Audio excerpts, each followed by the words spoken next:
This is Congressman Mark Veasey, a Democratic member of the House Energy and Commerce and Armed Services Committees. Welcome back to the broadcast. Good to see you, sir.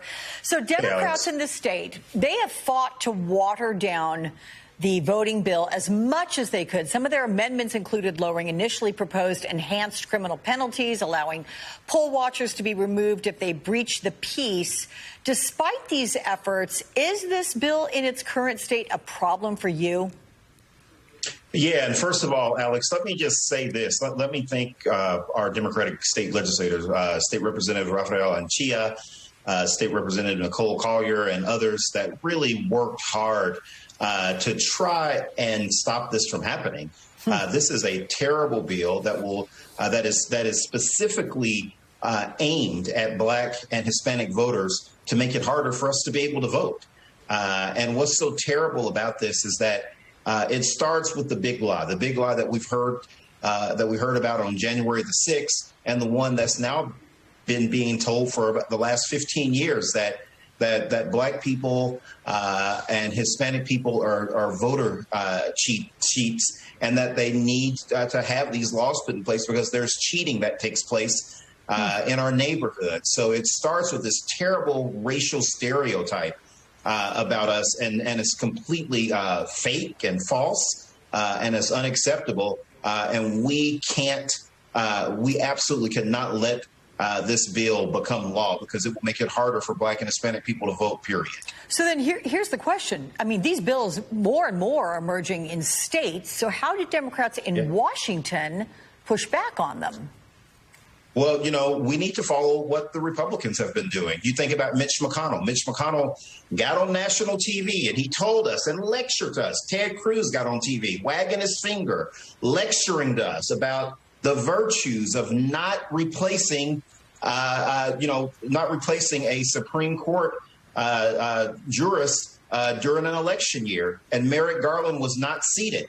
And then they broke their own rules just a couple of years later and put Amy Coney Barrett in, after they sat there and lectured us on TV, wagging their finger at us about what's right and wrong. And then they turned around and then they shoved that Supreme Court choice down our throats. And we need to make sure that we are using the power that we have to pass H.R. 1 and pass H.R. 4 to make it a law. Look at what they did in Texas. A lot of people don't realize this. There used to be a 2/3 rule in Texas that didn't allow bills like this to get through the state Senate unless you could get 2/3. It was basically a filibuster rule that they had in the state Senate in Texas. Well, the current Lieutenant Governor, Dan Patrick, he said, we're going to get rid of our state's filibuster rule so we can pass these racist laws. That is exactly what Dan Patrick said. And guess what they did? They raised it, and they raised it and made it higher than 2/3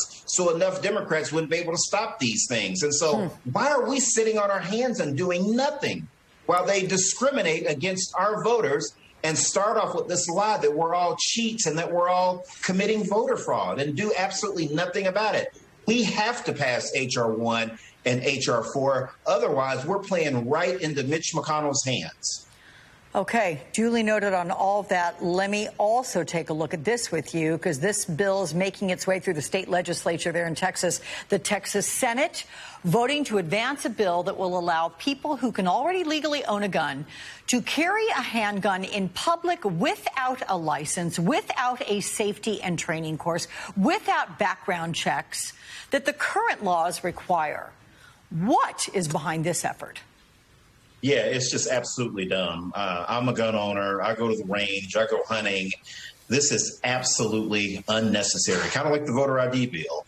And it doesn't make any sense. Even a large number of Republicans think this is stupid. And they're playing games. And you always hear Governor Abbott talk about how Texas is open for business. Well, he's going to shut Texas down. No one's going to want to come here anymore. And our state is going to suffer economically if he continues to take us down this road to where we're a state that discriminates against people because they're Black and just allows anybody to just wear a gun on their hip without any sort of training or any sort of safety mechanisms put in place. It's absolutely ridiculous and it's unnecessary. When the rest of the country takes a look at Texas this week, it sees them making it easier for everyone to carry guns, but harder for everyone to vote. I mean, is that the kind of message that Texas wants to send? And if so, who in Texas is potentially happy about sending that message? If you're Jerry Jones and you want that Cowboy Stadium full with NCAA tournaments and other sporting events, if you're in charge of a visitors and convention bureau anywhere in this state, you have to be thinking to yourself, how much longer are the good times going to last in Texas with this sort of backwards thinking nonsense that's going on? It is eventually going to cost us money because no one's going to want to come here because it's dangerous and people are going to see us as a discriminatory state that's led by a bunch of racists. And it's not going to get any better unless we can start actually getting back to business and working on things that real Texans actually care about. Okay. Texas Congressman Mark Veasey, always good to talk with you and get your thoughts on these things. Appreciate you. Thank you. Good to see you.